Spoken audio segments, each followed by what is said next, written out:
દાદા પિઝા ખોઈશ. દાદા કેવા લાગ્યા? પિઝા જેવા. મમ્મી તમને રામ રામ. બેન ને કમરમાં ઓપરેશન કર્યું છે. ટાંકા છે હજુ તો આજે 4 દિવસ થયા. એક ગાયના ઉપર પ્રહાર થાય છે અત્યારે. હેલો ફેમિલી, જય શ્રી શ્યામ, જય સીતારામ. આપ સૌને મારા જય રામદેવજીને આજના નવા વ્લોગમાં આપનું સ્વાગત છે. મેરેજની સિઝન બરોબર ચાલુ છે એટલે અત્યારે પણ ક્યાંક જાન આવી છે એ સંભળાય છે. અને અમે પણ કાલે રાત્રે એક મેરેજમાં ગયા હતા તો એક ક્લિપ મૂકું છું, એ પણ જોઈ લો અને પછી કન્ટિન્યુ કરીએ.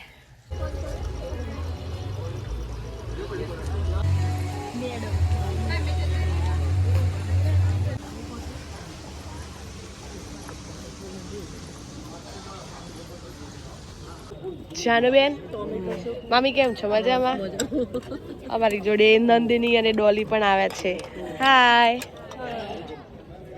ચલો આપણે લઈ લો તારા.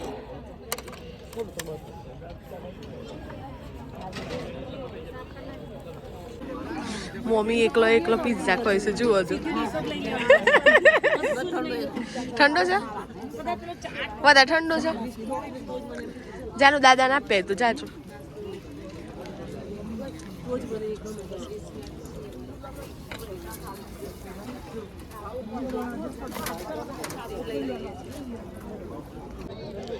દાદા પિઝા ખાઈશ. દાદા કેવા લાગ્યા?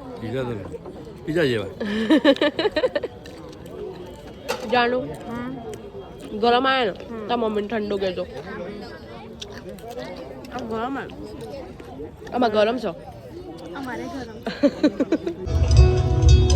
કેવું લાગ્યું? મસ્ત લાગે ને? જાનું હિરોઈન તમને બંને ને અમારા નંદિની ને ડોક ચોટી છે. લઈ લે બાસુંદી ના તમે લઈ લો. અમે લોકો શરદીની દવા લેવા માટે આવી ગયા છીએ. સ્વરૂપસિંહ ઉત્સવ દવાખાને આવ્યા છીએ. મને આપણ ઓલરેડી બધા બીમાર છે. મને જોરદાર ઉધરસ આવે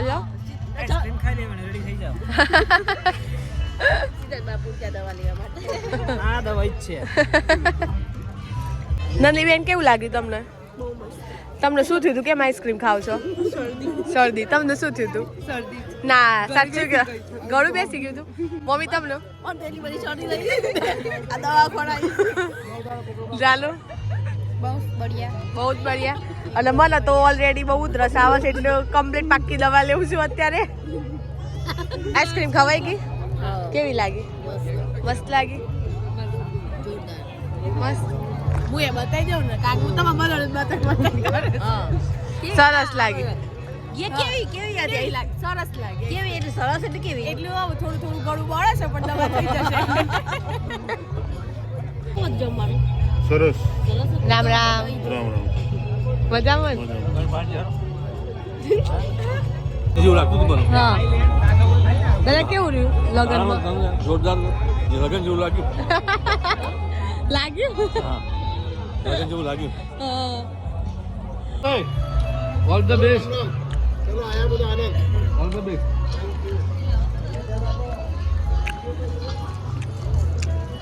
આ બધા લોકો સામાન્ય નહીં ગયા. તો પછી અમારો હોય ને તમારી મીટિંગ ચાલતી હોય તો ઊભા થઈ જાય પગે પડે.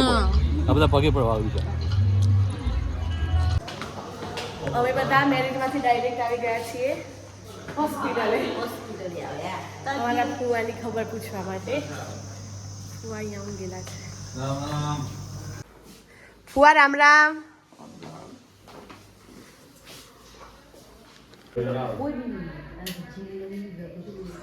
બોલો. મજા? બધો આવ્યા છે જોવા. બે બધા એમ કેવું છે. રામ રામ. હા. તમે જે વિડીયો ગમ્યો એ ગઈકાલનો હતો અને આજથી હવે કન્ટિન્યુ કરું છું. અને મમ્મીના ફોઈ અમારા બાજુમાં જ છે એટલે આવ્યા છે. ફોઈ રામ રામ. બેટા. હા, ફોઈ ખબર પડી કે મારા વિડીયો ઉતાર એક સાડી સરખી કરું. મજામાં ફોઈ? હા. મારી તબિયત સારું છે. તાવ આવ્યો હતો ને એટલે થોડો અવાજ બેસી ગયો સૌ.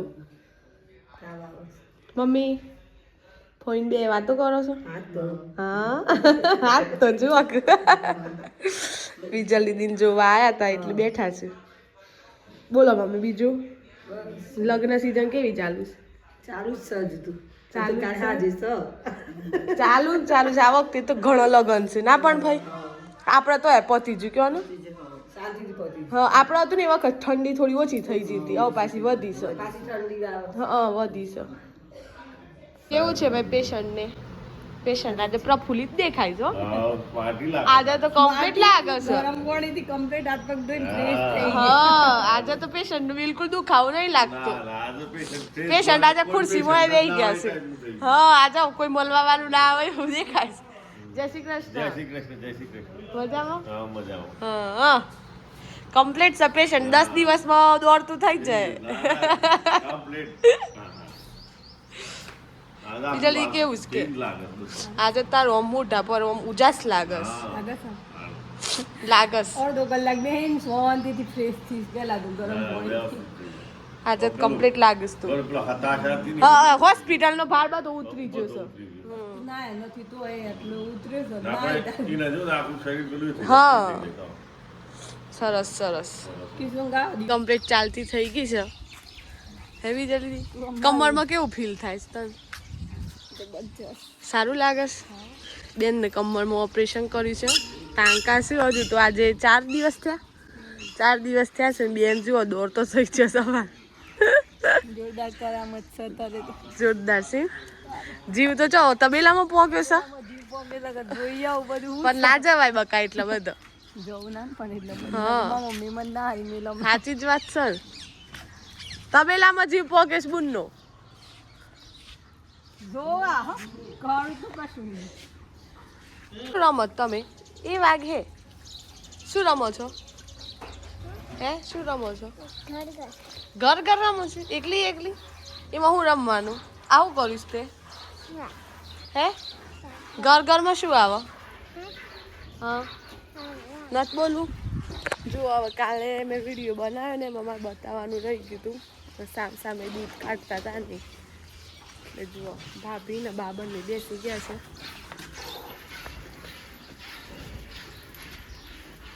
છે એક ગાયના ઉપર પ્રહાર થાય છે અત્યારે 10 લીટર ને કરતા ગાંડી હા વધારે દૂધ હોય ને એટલું હોમે બેહવું પડે 10-12 લીટર દૂધ હોય એટલે આ કચું કાવું કૂદ્યું છે પગમાં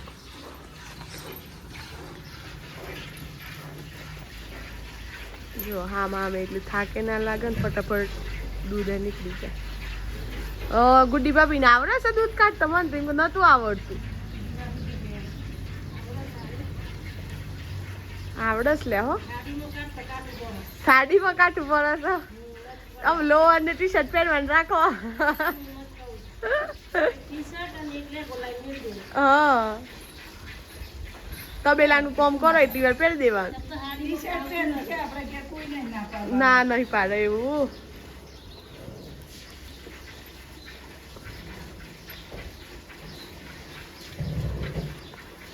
કાઢો પાછી આપણે વધારવા દઈએ ને તો ગાય હેરાન કરો તો આ ફોમે પડે છે ને આ કેવી શાંતિથી અહીંયા ઊભી છે 2 જણા દૂધ કાઢે ને મારી મમ્મી એકલી કાઢે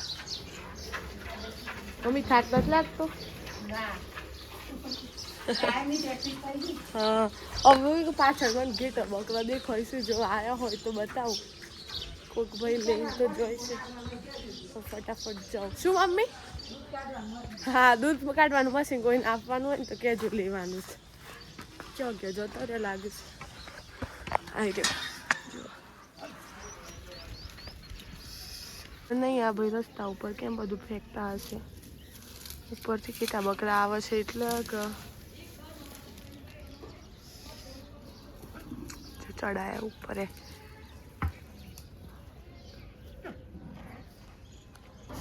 હવે ખેતરમાં આંટો મારવા જઈએ બળદ પપ્પાએ બાંધી દીધા છે એટલે લાગતું નહીં ચીકુ એક કે વધુ કારણ કે બળદ ખાઈ જોઈશું ચીકુ તો જોઈએ જોવાય કથી દે નીચે જ બળદ બધું છે ચીકુ ઉપર છે ખાસા મારવા આવ્યો જોકે મારતો તો નહીં પણ ચીકુ ખાસા ઉપર ઉપર દેખાય છે દોડા એ દોડવું દોડા કીએ ને એટલે ખબર પડી જાય તરત આવે છે બે અહીંયા છે ને બે સામે બાબા એમના આવું બધું છે ચોકથી અવાજ આવે છે પણ ચો વાઢી છે એ ખબર ન પડતી સીતાબુન નેચર નમીને વાઢી છે આવું બધું ચાલે છે અત્યારે તો બધો ગીતો બકરો છે પેલું ગીત ગાજો તમારે મારવાડી વાળું ના આવે એ માહિન શરમ આવે ના આવે શરમ કોઈ નથી હોય આવડે સર ગાય કેમ જીકો હે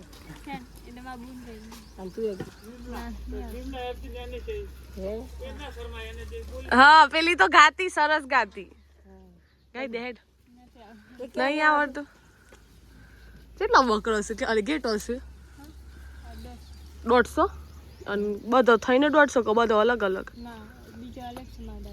એવું એમની પણ આ તો ઘેટો ને બકરો ભેગો છે ને આ બકરી છે ઘેટું છે 7 જ અને પેલો 150 આ હું ખવડાવવા લાવ્યો તો તે સ્કૂલમાંથી આવી ગયા છે કેવું રે બેટા મજા આવી આ સ્કૂલનો આ ભાલ નહીં લાગતો તો તું આગે શું ઘેટો બકરા જોવા દોડી આવી જો કઈ રીતે બોલી ઓહો ઝુંડ નીકળ્યું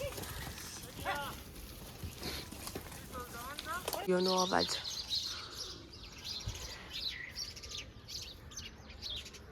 ખાતા ખાતા આવે છે બધા નીચે આવી ગયા આપણે હોઈએ તો પડી જવાનો ડર લાગે અને આજુબાજુ તો સહેજે ડર વગર ચોરે છે ચોરે એ નીચે નીચે નીચે પડી ના જવાય ને એટલે બાબા ફેંકતા હતા બધી ખબર પડી ફેલાવતા હતા ફેંકતા નતા ફેલાવતા હતા તો બસ આજના માટે બસ આટલું જ વિડીયો પસંદ આવ્યો હોય તો લાઈક કરજો શેર કરજો સબસ્ક્રાઈબ કરજો અને હા તમારા ફ્રેન્ડ્સ ફેમિલી ગ્રુપમાં શેર કરજો અને કોમેન્ટ કરજો મળીએ કાલે નવા વ્લોગ સાથે ત્યાં સુધી જય શ્રી શ્યામ જય સીતારામ